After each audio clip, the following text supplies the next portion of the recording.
This channel is part of the History Hit network.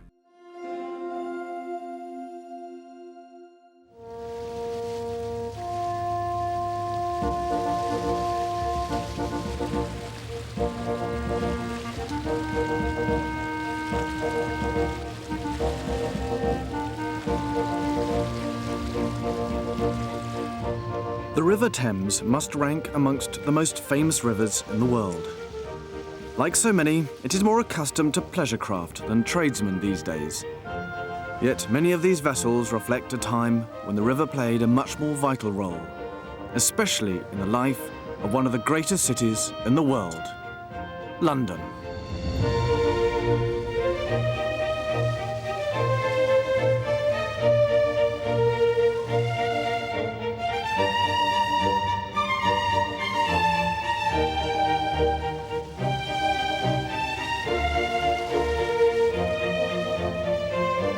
The story of London has always been linked with the River Thames, and at the heart of it, the Pool of London.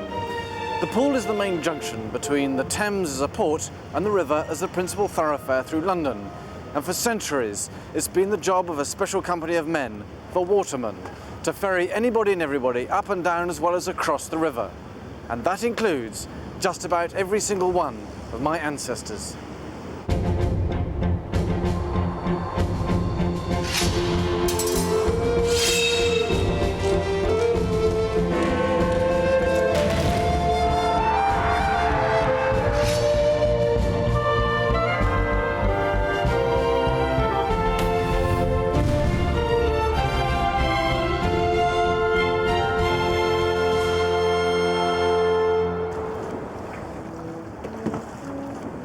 Since the days when kings first started building palaces along the banks of the river, they've used the Thames as a means of transport.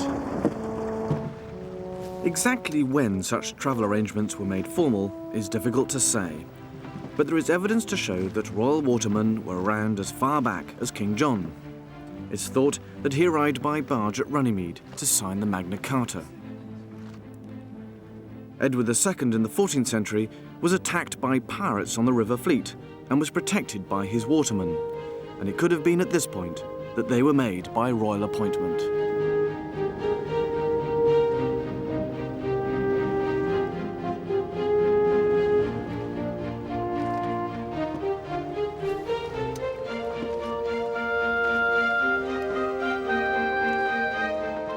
On the whole, the river was by far the safest means of travel, and there is only one recorded loss of life from a royal barge.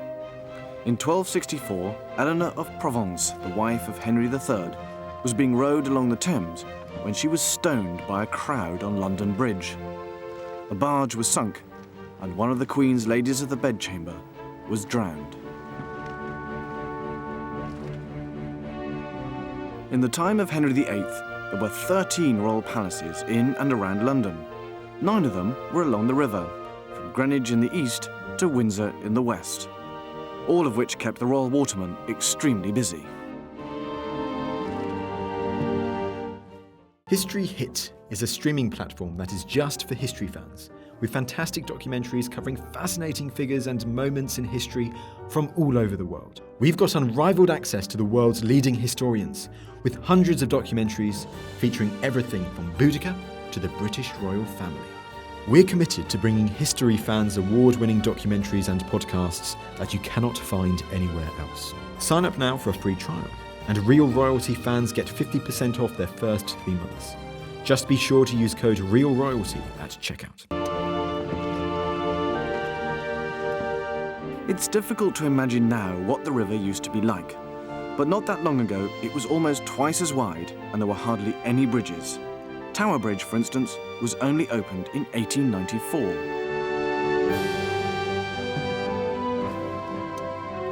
In fact, until the 18th century, London Bridge was the only one across the river. For this reason, boats and skilled oarsmen were required to ferry people and goods around. The watermen looked after people, and the lightermen were responsible for cargo, literally making ships lighter. As the river became busier, it became more dangerous and needed regulating. In 1514, Henry VIII established the Watermen Company. The Watermen's Hall at St Mary's at Hill, in the heart of the city, is their headquarters. From here they regulate the trade and tradesmen. All watermen have to wear special arm badges to signify that they have been trained. In 1716, the first race was organised for apprentice watermen. Known as Doggetts Coat and Badge Race, it's become the oldest sporting event in the country with a record for the longest unbroken run, and is named after Tom Doggett, who was an actor-manager at Drury Lane. Doggett was a comedian, or a satirist, I suppose we'd say today, and on the anniversary of the first of the Hanoverian kings in 1715, he inaugurated this race for a coat of orange with a silver badge on its arm. Apparently he left the theatre and there was no boats waiting to be hired from the local steps. So he came across London Bridge to Swan Stairs, old Swan Stairs, and there were 6 men waiting with their torches. And when he said that he wanted to be rowed to Chelsea, some nearly 5 miles upriver, against the wind and the tide on this particular bad evening, 5 of them refused him, but one young boy who, just free of his master, just got his freedom, said he would. And so Doggett set the rules of the race around those elements. He said there's a maximum of 6 can row for my coat. They must all be young men just free of their master in the first year of finishing their apprenticeship, and the race will be between those 2 points. Now the Watermen have launched another Thames tradition, the Tudor Pull, which, like the Doggetts Race, sees many of their members recreating the journeys of their forebears.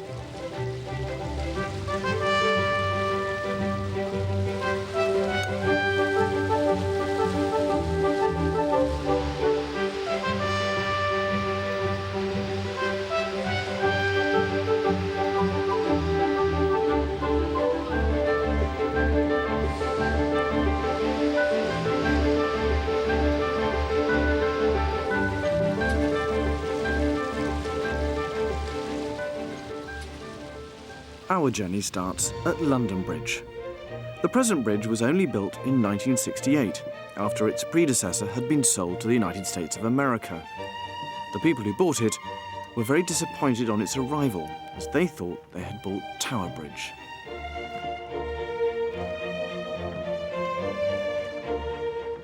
London Bridge has been replaced a good many times since it was first conceived by the Romans. The first bridge across the Thames was built by them in AD 53, but it was spectacularly destroyed in 1014 by the Norse king Olaf. Apparently, when he attacked the bridge, they threw stones down on him. So Olaf tore down the riverside houses and used the timber to make protective roofs, tied ropes onto the piles of the bridge, and got his oarsmen to row as hard as they could until the bridge collapsed. And that, they say, is how the song London Bridge is Falling Down was coined.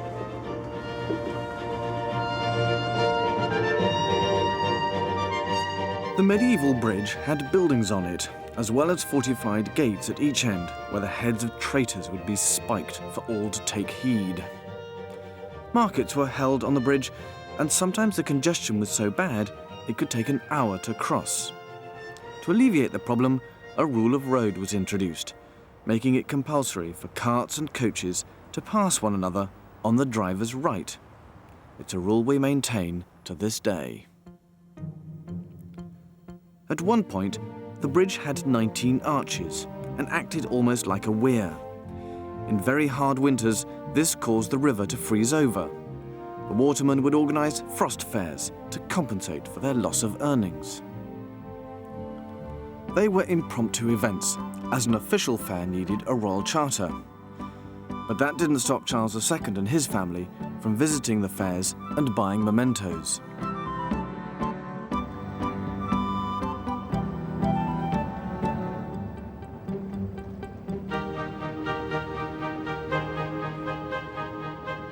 Upstream from London Bridge are some of London's most famous landmarks. To the west, Cleopatras Needle is the most ancient monument in London. Originally made in about 1475 BC, It's 60 feet high and weighs 186 tons. It was presented in 1819 by the Turkish Viceroy of Egypt to celebrate Nelson's victory over Napoleon on the Nile. It cost £15,000 to transport and was nearly lost at sea while being towed in an enormous cylindrical pontoon.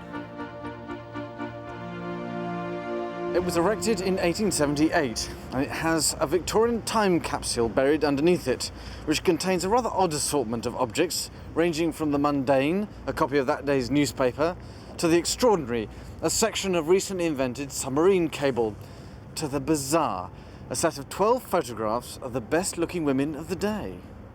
Almost alongside Cleopatra's Needle on the embankment is the statue of Queen Boudicca.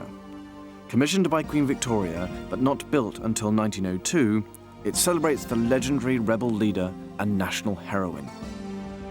Boudicca led the Iceni tribe against the Roman Empire, in which London was burnt to the ground. She took poison rather than fall into the enemy's hands. Her legend had a particular resonance in Edwardian Britain with the rise of the suffragette movement. Further to the west is a symbol of Britain's growing industrial might. Vauxhall Bridge was constructed in 1816. It was the first on the Thames to be made of iron. Some of the design work is remarkably ornate, with carved statues showing industry, arts, and the sciences. Vauxhall Bridge was known as Regent's Bridge because its construction was publicly encouraged by the Prince Regent to provide access to the popular Vauxhall Gardens on the south bank, a favourite haunt of his.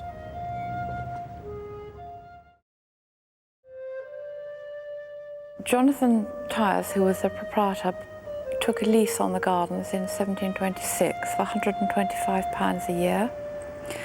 And he opened it to the public, and they could come in and they could wander around, but there was no entertainment. They had to make their own entertainment, and they had to bring their own food.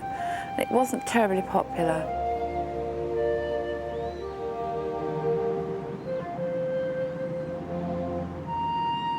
In 1732, he reopened it, having designed the gardens and put a lot of effort into making arches and cascades and building supper boxes. And he opened it with a ridotto, which was a form of a masquerade ball. And the Prince of Wales came, and from then on it just took off. The idea was in masquerade that you could come and nobody would know who you were, which was a great thing in those days because it was very difficult to go from one class to the other. Whereas if you were all dressed in masks, nobody knew who you were, so you could go across the barriers. And on the invitations it would say, "Dress as you fancy," which is how fancy dress became known today.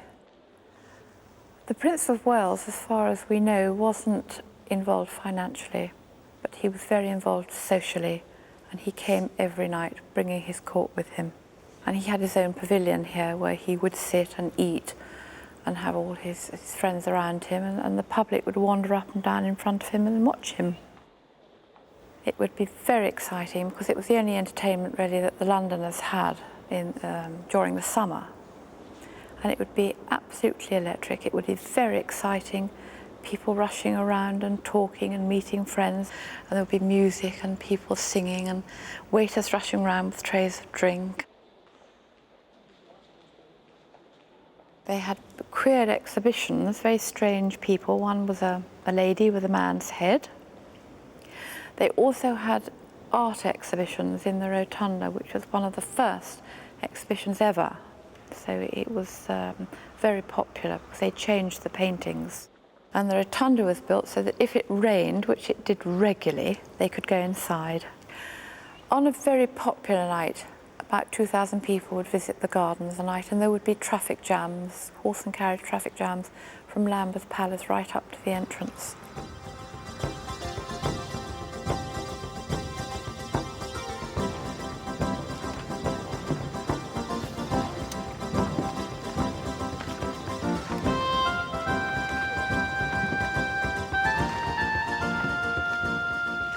Our journey now takes us towards the green spaces of Battersea and Chelsea.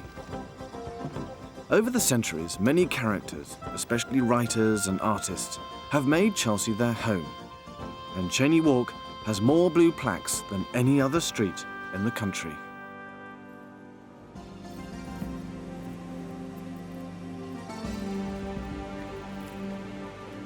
However, one of the best-known street names in Chelsea is King's Road.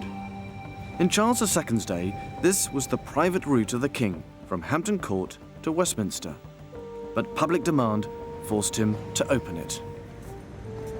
Charles did leave one other rather impressive legacy in Chelsea, the Royal Hospital. Popular legend has it that Nell Gwynn was responsible for the building. Romantic, but untrue. However, she was one of the first patrons and donated £200 to the cause. The Royal Hospital at Chelsea was the first in the country. It was inspired by the Hôtel des Invalides in Paris, established by the French King Louis XIV.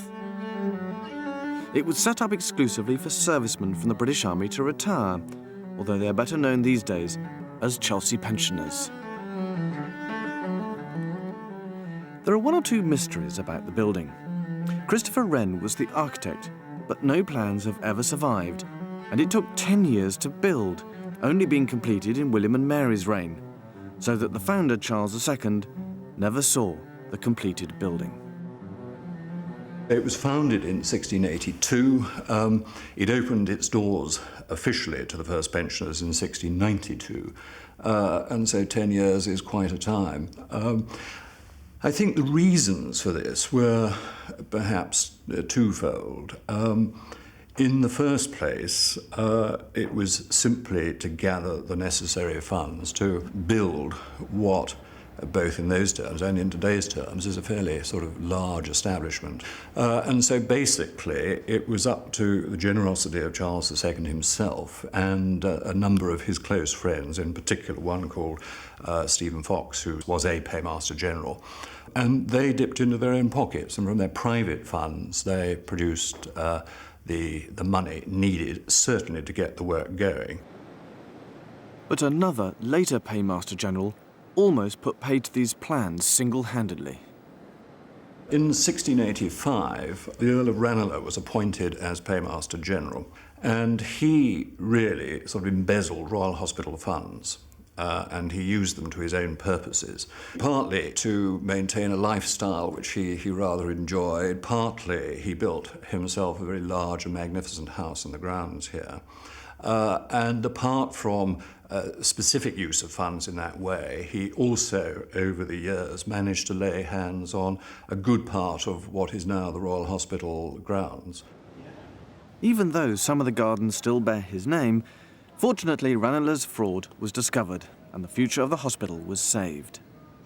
Nowadays, the Chelsea pensioners enjoy a great deal of freedom, but there are still some strict dress regulations.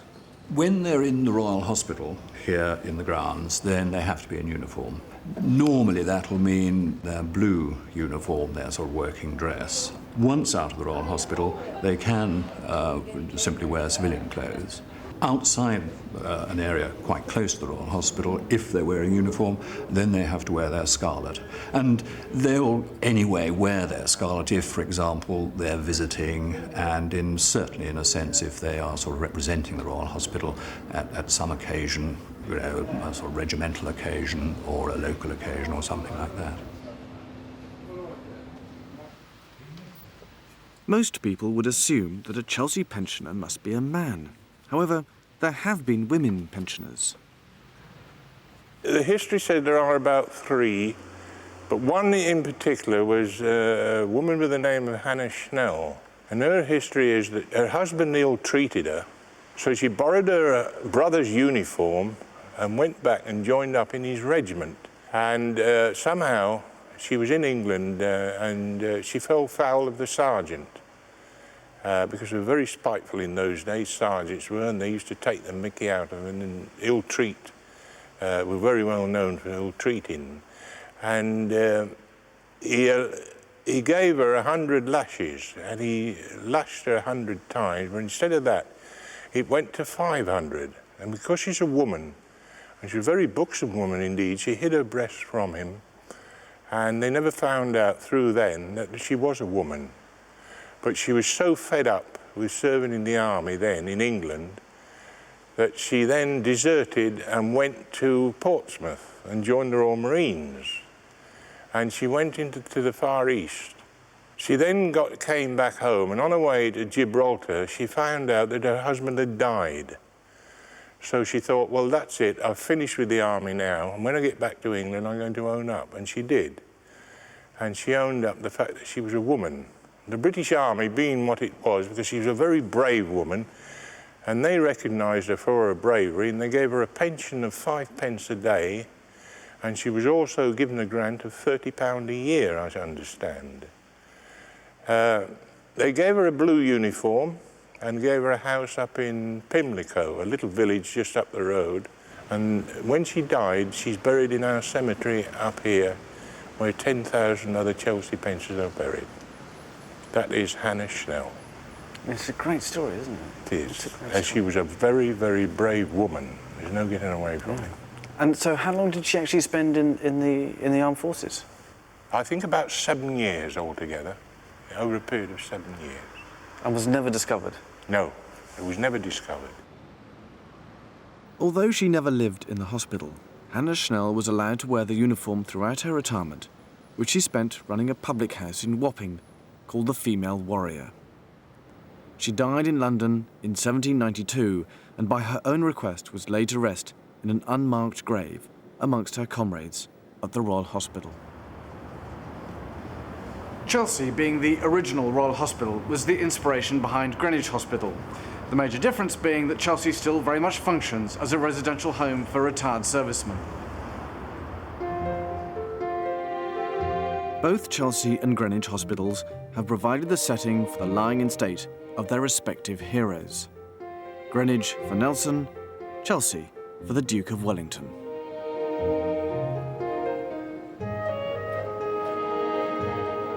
On Founders' Day, held each year on the anniversary of Charles II's birth, all the pensioners have to parade.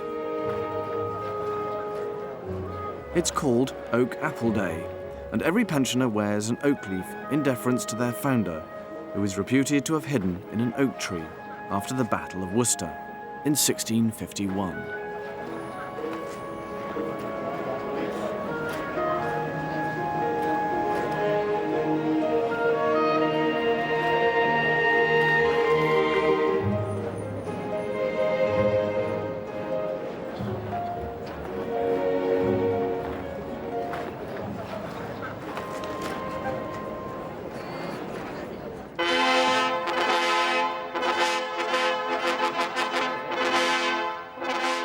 A member of the present royal family is always there to take the salute, reinforcing the hospital's association with the Crown and maintaining a 300-year-old tradition.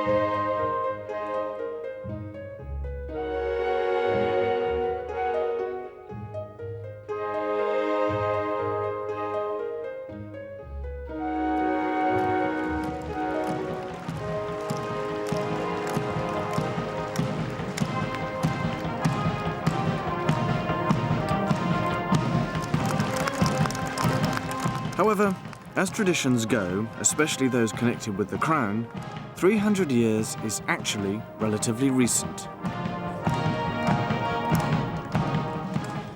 In the case of the Royal Watermen, they have a small tradition which probably represents some 600 or 700 years of transporting and protecting the symbol of state. Every year, on the occasion of the state opening of Parliament, the Imperial State Crown is escorted by Royal Watermen to and from the Palace of Westminster.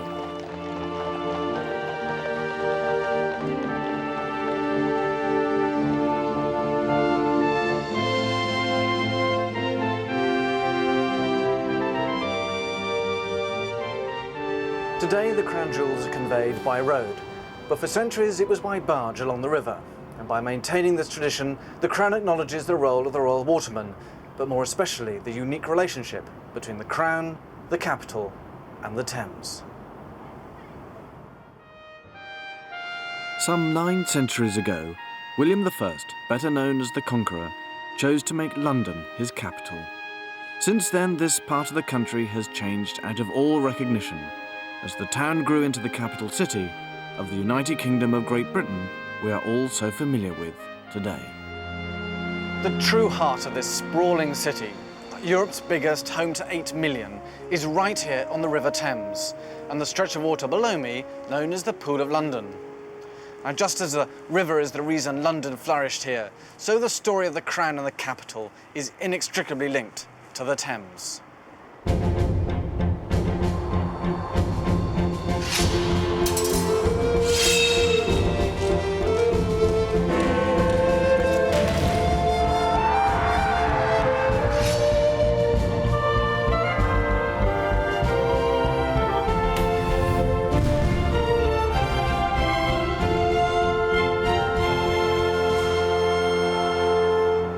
It's difficult now to believe that this is where London started, but the ancient Celtic name for this area means hill by the pool. The Celtic word was Llindyn, very close to our own London.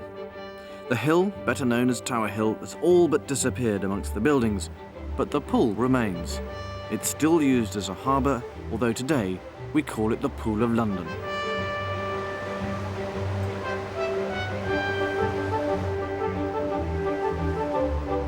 The Tower of London is a clear demonstration of the importance of this natural harbour. Originally built by William the Conqueror, this royal fortress has been guarding this site for over 900 years.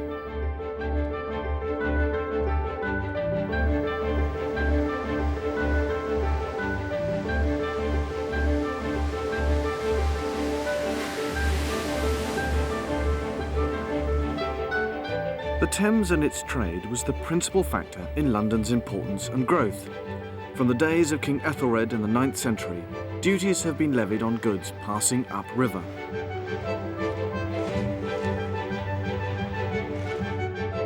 The King's customs officers had their headquarters at Billingsgate. From here they assessed and levied tolls on the river's merchandise. To give you some idea of the value of this trade, Richard I sold the rights of the river to the city to help pay for his crusades in 1197. He raised nearly £400,000 in today's money. Trade boomed in the Tudor period, and Elizabeth I introduced the idea of legal keys. This resulted in 20 shippers being granted official monopolies to land taxable goods between London Bridge and where Tower Bridge is now. By the end of the 18th century, the river was in chaos.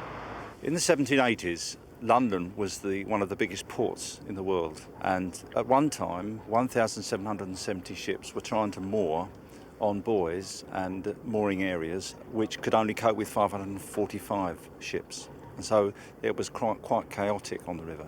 In fact, the line of ships went up river from London Bridge 2 miles and down river 4 miles, and when the cargo was eventually unloaded, and sometimes the ships had to wait, one ship had to wait 1 year and 3 months before it could be unloaded. And most of them had to wait for 2 months before they could be unloaded. And when they were unloaded, the wharves were very unsafe. They weren't secure wharves. And of course, most of the river workers who worked in the areas, they called them heavy horsemen, light horsemen, rapscallions and rogues. A third of those people were criminals, known criminals. And of course, the companies, the merchant companies, were losing a lot of cargo. The West India dock, for instance, lost between 150 and 230,000 pounds worth of cargo. And in all the companies lost about 500,000 pounds of cargo. With so many goods going missing, the West India Company decided to do something about it. On July the 2nd, 1798, the first river police force was set up.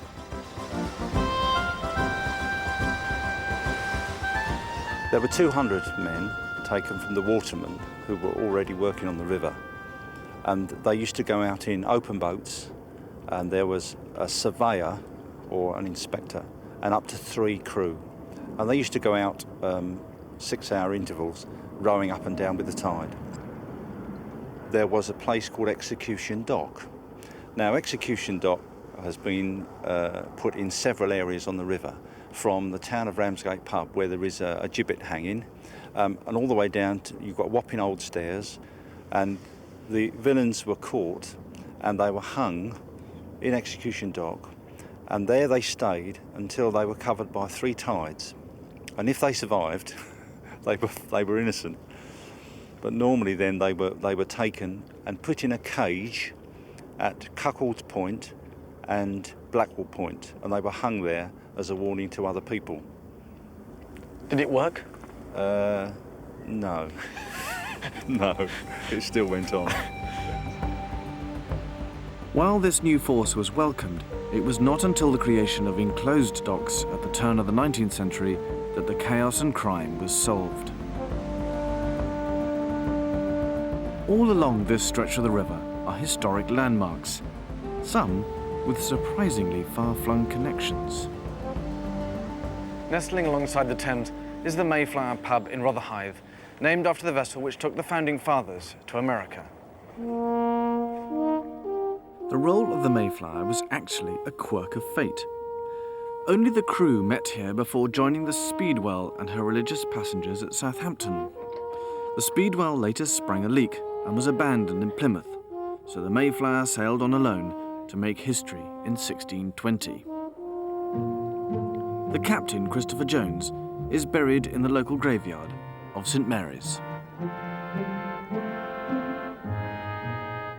Just downriver from the Mayflower Pub is Deptford, once one of the greatest shipbuilding areas in the country. This was where the might of Henry VIII's new navy was created, with the likes of the giant flagship Henri Gracieux Dieu, known as Great Harry. The area became known as the Cradle of the Navy. It's now over 60 years since any ship was built here, and the once thriving royal docks have all but vanished.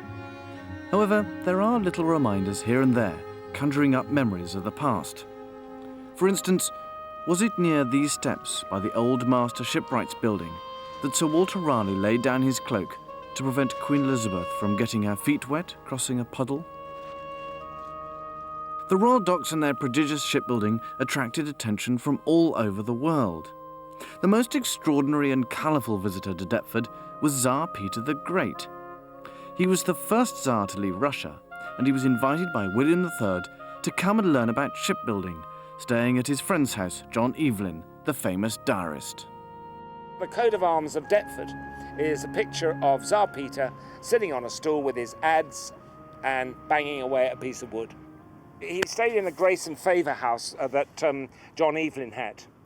Now, John Evelyn had spent 45 years on setting out a 100-acre estate, this is where we are. And he'd laid out paths and grove trees and ponds and streams. And his pride and joy was a 400-foot holly hedge, which was 9 feet high and 5 feet wide. Everyone around here knows the story that the Russians hadn't seen a wheelbarrow. And they found these wheelbarrows. And so he got some friends, and they used to have races in rushing through this hedge.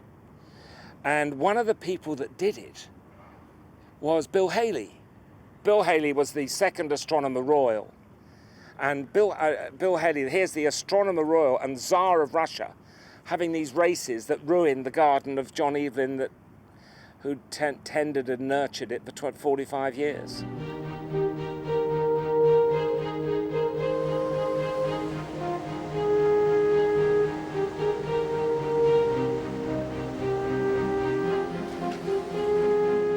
While the royal dockyards and shipbuilding ventures were all on the south bank, the commercial docks developed on the north. It's here that we find one of those peculiar place names which naturally conjures up extraordinary folk tales. The Isle of Dogs was originally a notorious marsh, reclaimed in medieval times, and only became an island when the West India docks were built in 1802. One theory as to the origins of its name is that it was a jokey reference to a former landowner in the 16th century who was called Braiche, which is a kind of hunting dog.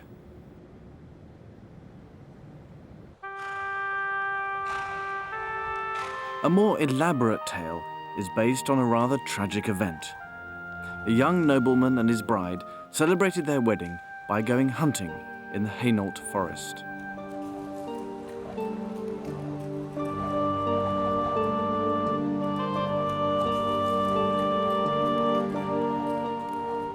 His bride got lost and strayed into the marshy swamp near the river.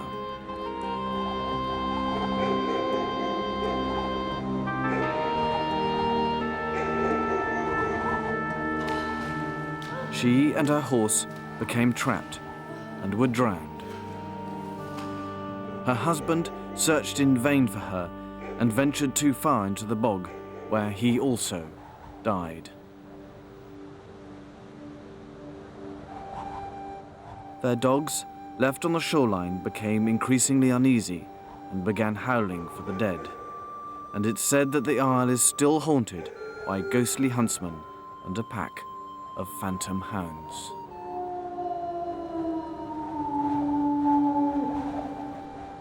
However, it's most commonly believed that the reason it acquired its name is because the king used to kennel his hunting dogs here while he resided at Greenwich. Since the name of the Isle of Dogs is first recorded in 1520, it would imply that Henry VIII, who was particularly fond of Greenwich and was a great huntsman, might have been that king. Whatever, there is no doubt that the Isle offers one of the best views of Greenwich Palace. Since 1873, this was the Royal Navy's Staff College until it closed in 1997. Yet this spectacular landmark was never designed for them. It was originally conceived by Christopher Wren for Charles II, but even he didn't use Greenwich as a royal palace. The site has had a royal presence on it since 1427, but it reached its zenith as a palace under the Tudors. Henry VIII, Mary I, and Elizabeth I were all born here, and it was a particular favourite of Elizabeth's. But sadly, it fell into disuse during the Commonwealth period under Oliver Cromwell. After Charles II had failed to resurrect it as a palace, William and Mary had the buildings adapted for use as a hospital for retired Royal Navy seamen.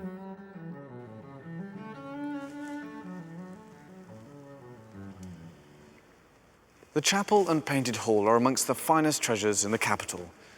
The hall took 19 years to paint, and the artist Thornhill even included a portrait of himself, holding out his hand in protest at the amount he was paid. The man laboured here on and off 18 or 19 years, received a knighthood, and eventually public pressure was put on the authorities, and he was given £3 a square metre for the ceilings and £1 a square metre for the walls. One of Thornhill's great strengths was he used real people as his models. And Thornhill chose as Winter, one of his 4 seasons, the oldest pensioner here in the hospital at the time. Now, the man I'm talking about is up there on the ceiling, depicted as Winter, a man called John or Jonathan Varley. He's a man who'd spent 60 years at sea, and at the age of 96 is under stoppage of leave and punishment for lewd and disgusting behaviour. That's not bad at that age.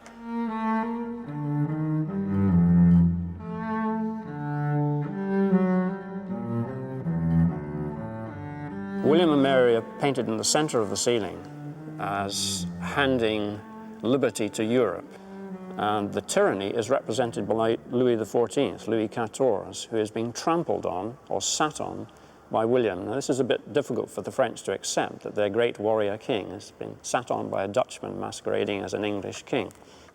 Further down, you have architecture pointing to Wren's building, and on the right of that, you have Old Father Time holding the naked figure of Truth up to the light. And the light at the top of the painting is Apollo in his chariot driving the sun through the sky, shedding light on the enlightened king and queen.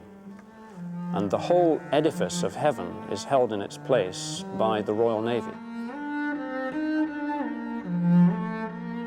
Queen Anne's contribution to the hospital here, incidentally, was Captain Kidd's treasure. Captain Kidd, the pirate, was captured and hanged, and his treasure was given to the Crown, and she, in turn, gave it to the Greenwich Hospital Foundation.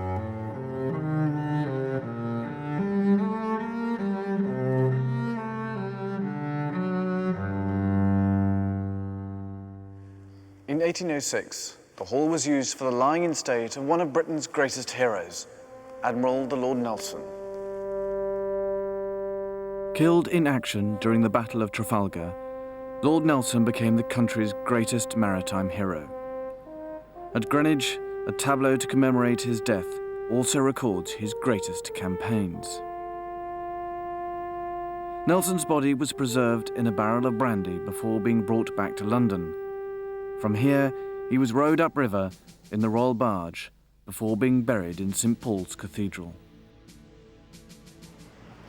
Nelson is by no means the only famous seaman to be associated with Greenwich. On the 7th of July 1967, Queen Elizabeth II knighted Sir Francis Chichester on the steps in front of the Watergate in recognition of his achievement of sailing single-handed around the world in the fastest time. Greenwich. There could be no finer setting for the final chapter in the great adventure story of a man and his boat. Not far from here, 386 years ago, the first Queen Elizabeth knighted Sir Francis Drake. Now it was the turn of Sir Francis Chichester. With Sir Francis Drake's sword, the Queen was to dub the solo voyager as Knight Commander of the Order of the British Empire.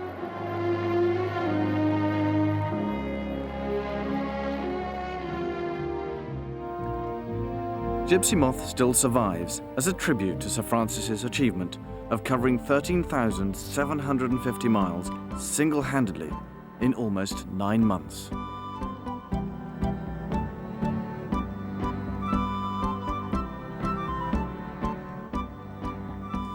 It's actually tiny in here, with, as you can imagine, very few creature comforts. Although I happen to notice that Sir Francis must have had a penchant for beer, for he took a 4.5-gallon cask with him. Unlike the Gipsy Moth, Sir Francis Drake's ship, the Golden Hind, has long since rotted away. But Drake's achievement remains and is an example of the quite extraordinary daring of sailors during the golden age of exploration of Queen Elizabeth's reign. The feat of Sir Francis Drake is all the more remarkable when you consider that he did it without an essential tool of the modern navigator, longitude. The impact of a ship being able to accurately chart its position can never be underestimated. In recognition of the Lincolnshire clockmaker John Harrison, who solved the problem of measuring longitude at sea, the meridian line was drawn through Greenwich, and Greenwich Mean Time was created as a world standard. The observatory is built on the site of a Tudor watchtower and summerhouse, which Henry VIII used as a makeshift prison for one of his wives. During the May Day tournament of 1536, Queen Anne Boleyn is said to have dropped her handkerchief for her lover. It was the sign which was to seal her fate. The king was looking for any excuse to be rid of her, since she had failed to bear him a son. The next day, she was arrested for adultery and was taken by boat to the Tower of London.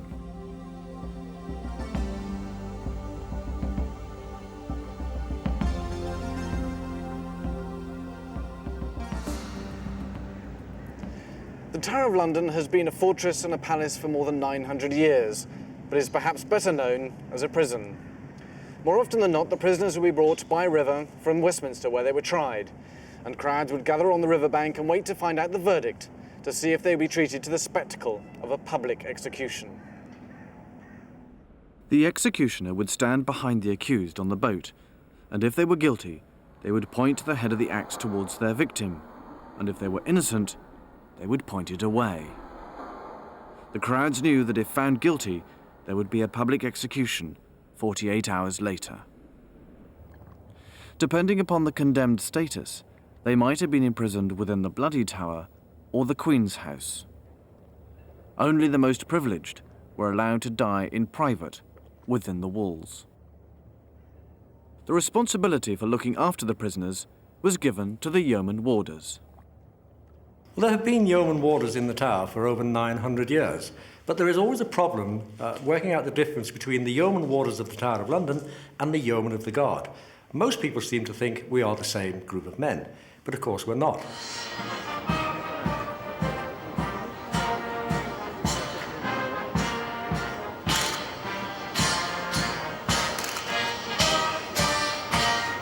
The yeomen of the guard were formed in 1485 by King Henry VII. He, after the Battle of Bosworth Field, got his own personal bodyguard together, and they accompanied him as the nearest guard. In 1509, King Henry VIII decided that he would leave 12 of his old, sick and infirm yeomen behind in the tower to protect it, and the remainder of the bodyguard he took away as his personal guard. We take our origin as a body of yeoman warders from those 12 who were left inside the tower. When they wear state dress and we wear state dress, they have a cross belt across the shoulder on which the original yeomen of the guard used to carry their arquebus, which was the old type of gun they used to have in those days.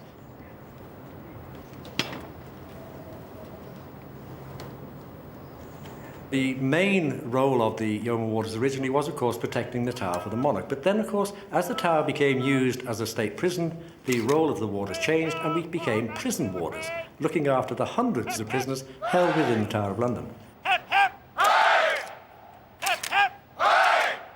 The security of the monarch has always been the Tower's most important role, and while today that function is symbolised by the accommodation of the crown jewels, the layout of the tower reflects the changing styles of defensive architecture through the centuries. The White Tower is on the site of the original Norman keep built by William the Conqueror. The curtain wall, towers and moat were added in the 13th century, complete with a unique double drawbridge entrance. The moat was drained because the water was so polluted and stagnant that it became a severe health risk. 1858 is still known as the year of the Big Stink. In addition to being a palace and fortress, the tower has served as the first Royal Armoury, Royal Mint, Royal Observatory and even Royal Zoo. While such roles have long since moved elsewhere, there is one creature which has a very close link with the place.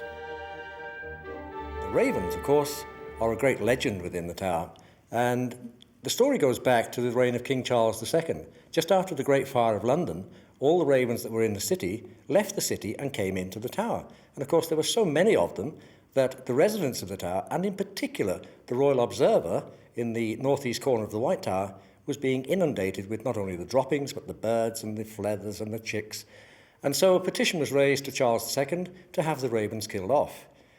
Firstly, he agreed, but then some bright spark came up with this old legend that said, if the ravens leave the tower, then the White Tower will collapse, and so will the monarchy. Of course, Charles, having just been reinstated on the throne after Cromwell, thought, better not push it too far, so he ordered that 6 ravens be kept in the tower, and we still to this day have 6 tower ravens looked after by the Raven Master. Beefeater is a nickname. We've had the name for many hundreds of years and nobody honestly knows its origins. There are some people who think it derives from an old Norman word, buffetier, but that has never been proven. What we do know is that the yeoman warders of the Tower of London, right up to the 1800s, were paid part of their salary in beef.